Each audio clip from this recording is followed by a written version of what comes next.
ये है वो गाड़ी जिसकी अपन अभी एवरेज चेक करेंगे। 2016 मॉडल फॉर्च्यूनर और 2 व्हील ड्राइव है। ऑटो गियर तो है नहीं, मैनुअल गियर है। तो आप में से जिन लोगों की गाड़ियों में क्रूज़ कंट्रोल लगा हुआ है वो लोग तो मुझसे भी अच्छी एवरेज ले सकते हैं, क्योंकि मेरी गाड़ी में अभी क्रूज़ कंट्रोल है नहीं। मैंने तो पैर में क्रूज़ कंट्रोल लगा रखा है। तो स्वागत है दोस्तों एक बार फिर से मेरा अपने चैनल पर। आपके लिए लेकर आया हूँ नया वीडियो, जिसका विषय ये है कि कारों की बेहतरीन माइलेज कैसे प्राप्त करें। आमतौर पर लोगों का यही शिकायत रहता है कि अच्छे से अच्छी गाड़ी ले ली फिर भी वो एवरेज नहीं दे रही है। तो इस बात से मैं भी परेशान रहा। 10 साल लगाए कम से कम इस चीज़ के लिए कि ये एवरेज आती कैसे है। फिर मैंने इस पे मेहनत करना स्टार्ट किया तो सबसे ज़्यादा बढ़िया सबक मुझे मिला टैक्सी ड्राइवर से, कि उनका जो पूरा काम होता है ना, तो वो इसी बात पे निर्भर है कि वो अपनी कमाई में से फ्यूल खर्च में कितना बचा सकते हैं। वो उनकी एक्स्ट्रा कमाई हो जाती है। जैसे मैं इस गाड़ी में बैठा हूँ अभी, ये है टोयोटा की फॉर्च्यूनर 2016 मॉडल, और ये काफ़ी दिनों से घर पे खड़ी थी। जो पिछली एवरेज थी ना, वो मेरी ये निकाल के लाया। इसमें लोकल एवरेज बहुत ज़्यादा थी, जैसे आप देख रहे हैं इसमें ये 14.3 है एवरेज। तो मैं इसको ज़्यादा भी निकाल सकता हूँ। ये कुछ लोकल में ज़्यादा चल गई, इस वजह से ये इसकी एवरेज घट गई। बाकी कोई दिक्कत वाली बात है नहीं इसमें। तो अभी आप देखना मैं कैसे शुरू करता हूँ इसको। एक बार मैं कर लेता हूँ ज़ीरो, ये हो गई 0 ये होती है कांस्टेंट एवरेज। एक इससे आगे होती है, वो होती है करंट एवरेज, जो आपके एक्सेलरेटर के साथ कम ज़्यादा होगी। ये अभी जो मैंने दिखाया ये कांस्टेंट एवरेज है। तो अभी अपन करते हैं इसको स्टार्ट, फिर देखते हैं कि क्या होता है। मैं हो गया बस हो गया। जैसे हमने कर लिया अब गाड़ी स्टार्ट, और ये मेरे ओडोमीटर में आप देख सकते हैं कि हम 0 पे यहाँ पे हैं और 0 पे वहाँ पे हैं। ठीक है, हमारा कम से कम ये सफ़र होने वाला है 12-13 किलोमीटर का। तो मैं आपको बताता हूँ कि ये कैसे होता है। हमने चला ली गाड़ी, जैसे स्टार्ट है। अभी देखना वो कांस्टेंट एवरेज वाला ना बहुत कम दिखाएगा, 2-4 की स्पीड दिखाएगा। जब तक हम इस लोकल ट्रैफिक, यानी मैं अपने गांव में हूँ अभी, इस गांव से बाहर निकलेंगे तब तक ये नहीं बढ़ेगा। जैसे ही मैं इसको लेके चला जाऊंगा ना हाईवे पर, हाईवे तो क्या है, ये राष्ट्रीय राजमार्ग डिफेंस रोड है हमारी, पर फिर भी मैं इसको आपको दिखाऊंगा कि गाड़ियां एवरेज कैसे देती है। सबसे पहली बात जो मैंने की है, मैंने अभी भी ज़ोर से एक्सेलरेट नहीं किया है। सबसे पहले आप ये मान के चलिए कि ये जो ज़ोर से एक्सेलरेट, जिसको आप पिकअप कहते हो, वो पिकअप लेनी बंद कर दो। पहली बात आप वो लो, पर वो उसके लिए इमरजेंसी की कोई सिचुएशन तो होनी चाहिए ना। भाग के आपने कहाँ जाना है, किसको दिखाना है? आप रेसिंग ट्रैक पे थोड़ी हो। अगर आपको जो लग रहा है कि इतना धीरे चला ले, बैलगाड़ी ले ले, ये ले ले, वो ले ले, तो अगर फॉर्च्यूनर से अगर मैं 15 की एवरेज ले रहा हूँ और फॉर्च्यूनर भी रख रहा हूँ और आप स्विफ्ट से 15 की एवरेज ले रहे हो, तो आप जीत में है कि मैं जीत में हूँ? चीज़ इस तरह से देखनी चाहिए। काम की चीज़ पे हमेशा कॉन्सेंट्रेट करो, उससे कोई फ़र्क नहीं पड़ता कि आप धीरे चले। आपको जाना अपनी मंजिल पे है। अगर मेरी तरह चलाने से अगर 15 मिनट ज़्यादा लगते हैं तो आप 15 मिनट पहले रवाना हो लो, इसमें कौन सी बड़ी बात है। अभी भी देख लो गाड़ी 10-20 की स्पीड पे चल रही है, और उधर देखो ये अभी इस स्पीड में ऐसे चलेगा लोकल में तो 5 की एवरेज देगा। सबसे बड़ी प्रॉब्लम यही है कि लोकल रास्तों को लोग सिंगल रोडों का वो क्या कर लेते हैं, लालच कर लेते हैं, सिंगल रोड से चलते हैं। सबसे बड़ी बात है गाड़ी के बार बार ब्रेक और बार बार उसको एक्सेलरेट करोगे तो गाड़ियाँ एवरेज नहीं देती हैं। अभी आप देखेंगे कि मैं गांव से बाहर ऑलमोस्ट निकल चुका हूँ।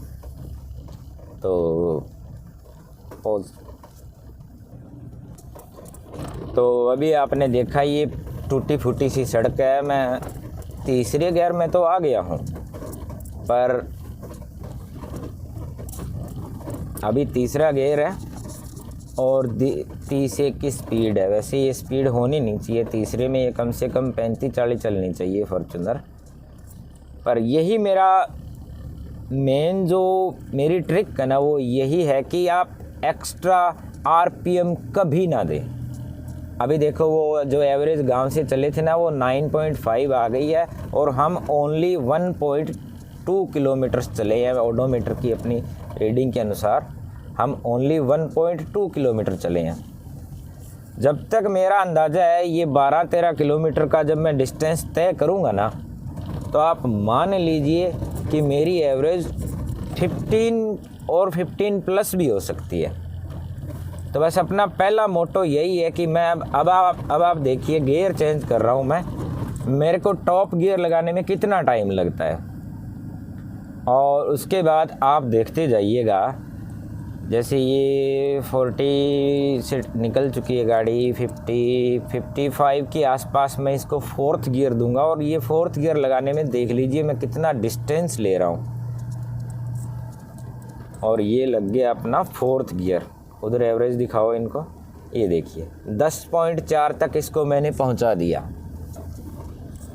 आपको मैं वो भी दिखाऊंगा करंट एवरेज जो एक्सेलरेट के साथ मूव होती है, वो नहीं है, ये कांस्टेंट एवरेज है। और कांस्टेंट एवरेज को मैं आपको कंफर्म किसी भी डीजल या पेट्रोल व्हीकल का कांस्टेंट एवरेज है ना वो मैं आपको बढ़िया से दिखा सकता हूँ, क्योंकि ईवी की बात तो वो तो उसमें चलो एवरेज की बात ही नहीं होती, पर ईवी की भी बैटरी कम ज़्यादा चलती है तेज़ एक्सेलरेशन से।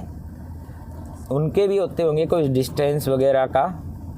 तो इसमें सबसे बड़ी बात है कि जो मैं करता हूँ ना, मैं ट्रैफिक रीड करता हूँ। ट्रैफिक में आप देखिए मैंने एक्सेलरेट नहीं किया, मुझे ये कार सामने से आती दिख रही थी कि मैं अगर एक्सेलरेट किया तो मुझे ब्रेक मारने पड़ेंगे।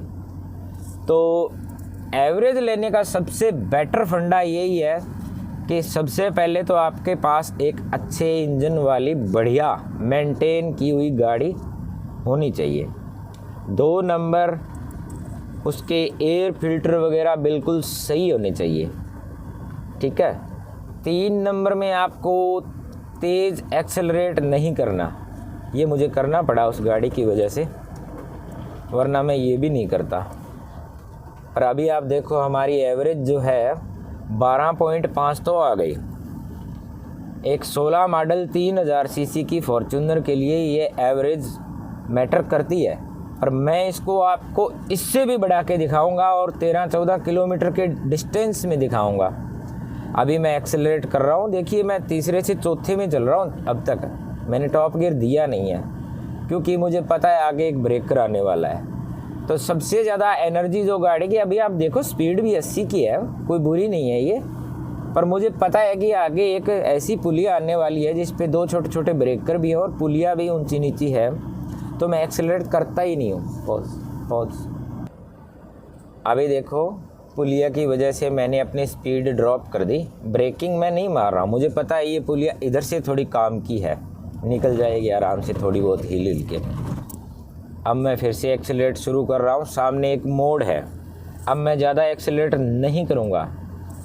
टॉप गियर में भी चलेगी गाड़ी, पर बिना मतलब आप एक्सेलरेट कर करके ब्रेक मार रहे हो, आपको घंटा एवरेज नहीं मिलने वाली है। ये आपको मैं ठोक बजा के पहले ही बता रहा हूँ। ट्रैफिक को रीड करना, अनजान रास्तों हो तो भी आप ये मैनेज कर सकते हैं। जैसे ये तो मेरे रात दिन के रास्ते हैं, मुझे पता है कहाँ कहाँ क्या आने वाला है, तो मैं तो अनजान में भी इसको मेंटेन कर लेता हूँ, अनजान रास्तों पे भी मेंटेन कर लेता हूँ। तो उधर देखिए हमारी अब कांस्टेंट एवरेज 13.7 आ गई है। अभी देखिएगा ये मोड़ निकलने के बाद अपन टॉप गियर में आएंगे और काफ़ी देर गाड़ी टॉप गियर में चलेगी।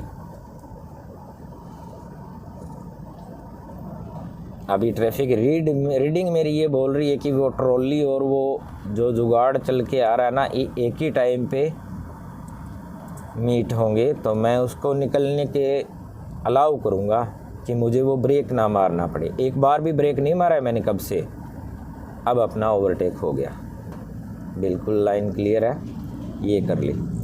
तो मतलब सबसे बड़ी बात है ट्रैफिक को रीड नहीं करोगे ना रीड करना एक बहुत बढ़िया कला है, ये आनी चाहिए। ये लग गया अपना टॉप गियर। उधर स्पीड और एवरेज दिखाओगे इनको, ये देखिए 14 तक आ गए और गाड़ी चल रही है हमारी 80 की रफ्तार में और ये धीरे धीरे इंक्रीज होगी। आपको कौन से डॉक्टर ने बताया कि आप तुरंत एक्सेलरेट कीजिए? नहीं करना है। एक्सेलरेट में ही गाड़ियों का फ्यूल बर्बाद हो जाता है। और मेरे हिसाब से अगर आप फ्यूल बचा सकते हो तो आपको पता ही है फ्यूल के तो पैसे लगते हैं, तो मैं इसको ऐसे काउंटर करता हूँ कि पैसों को साइलेंसर में से निकालने का क्या फ़ायदा, वो भी नाजायज़, जब आपका काम उससे कम में भी चल रहा हो, आपकी खुद की गाड़ी में भी बैठ के जा रहा हो, पैसे भी बर्बाद नहीं हो रहे, टायर ज़्यादा चलेंगे, ब्रेक पैड की घिसाई कम होगी। और क्या है, ये 12-13 किलोमीटर में मेरे को आम आदमी से 2 या 3 मिनट ज़्यादा लगेंगे। क्या बिगड़ जाएगा मेरा? 2-3 मिनट में मैं क्या कर लूँगा? तो अभी देखिए उधर वो कांस्टेंट एवरेज है जो अपनी 14.5 हो गई, और इधर स्पीड देखो, ये गाड़ी 85 की रफ्तार में चल रही है और मुझे ये ब्रेक मारना पड़ गया क्योंकि चक्कर ये पड़ गया ना, ये मोड़ से आई है गाड़ी, दूर से रीड करने लायक नहीं थी।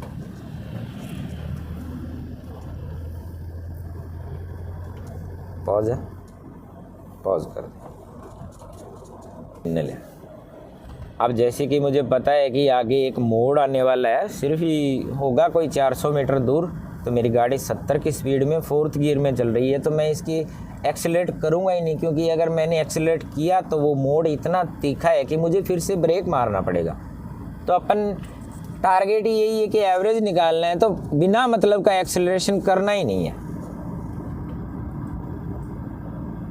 अभी अपनी गाड़ी ओनली मैं 5 किलोमीटर या 10 किलोमीटर की स्पीड ड्रॉप करूँगा, क्योंकि ये बहुत तीखा मोड़ है, गंदा मोड़ है, और थोड़ा सा इसको एडजस्ट करने की भी कोशिश करूँगा कि ये पलटे भी नहीं, ज़्यादा बाहर झुके भी नहीं।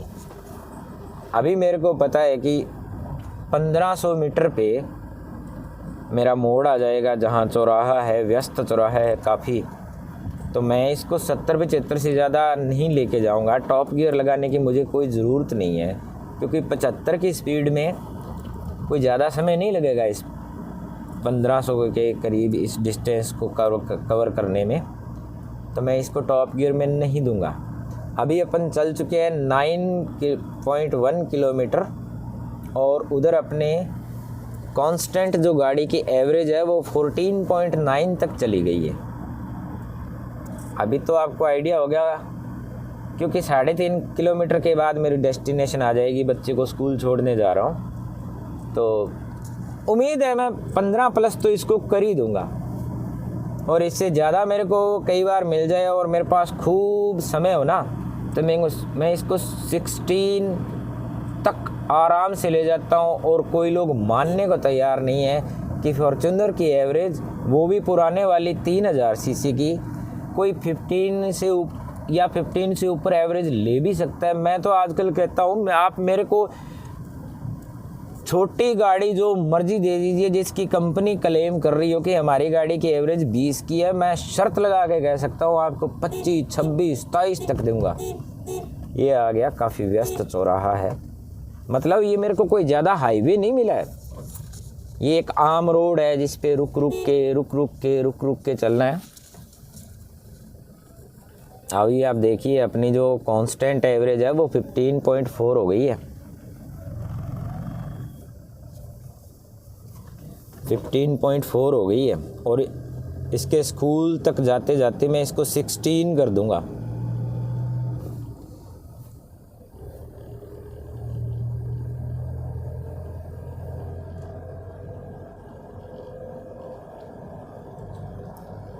टायरों में हवा, एयर क्लीनर साफ, और जैसे नई 2-3 साल 4 साल पुरानी गाड़ी जो लाख किलोमीटर से कम चली हो, तो मैं शर्त लगा के किसी भी गाड़ी की एवरेज निकाल सकता हूँ। मेरे भाई साहब के पास फिगो थी, वो बोले कि यार 16 से ऊपर एवरेज देती ही नहीं है। उससे पहले मैंने खुद स्विफ्ट कार रखी, मुझको उसने भी 16 की एवरेज दी, तो वो मेरा तो वही था, जवान खून था, फुल एक्सीलरेट करते थे ये जो गियर चेंज में आप एक्सेलेरेट करते हो ना, सारी एवरेज की सत्यानाश यहीं मारी जाती है। और आप मेरी ड्राइविंग देखो, अब तक मैंने गांव से यहाँ तक एक बार भी ब्रेक नहीं मारा। तो उसका सबसे बड़ा कारण था कि मैं इसको रीड करता हूँ ट्रैफिक को। ये देखिए 15.2, अगर ये मेरे को थोड़ा ज़्यादा डिस्टेंस मिल जाता ना, तो मैं आपको 16 प्लस करके दिखाता। पर अभी मेरी डेस्टिनेशन शायद होगी लगभग होगी किलोमीटर के अंदर और मैंने 11.6 किलोमीटर कवर कर लिया है, 11.6 किलोमीटर कवर कर लिया है। और ये मैंने बहुत बार चेक किया है कि ये मीटर झूठ तो नहीं बोलते। वाकई में भाई साहब, एक आपको माननी पड़ेगी मेरी ये बात, ये मीटर झूठे नहीं होते।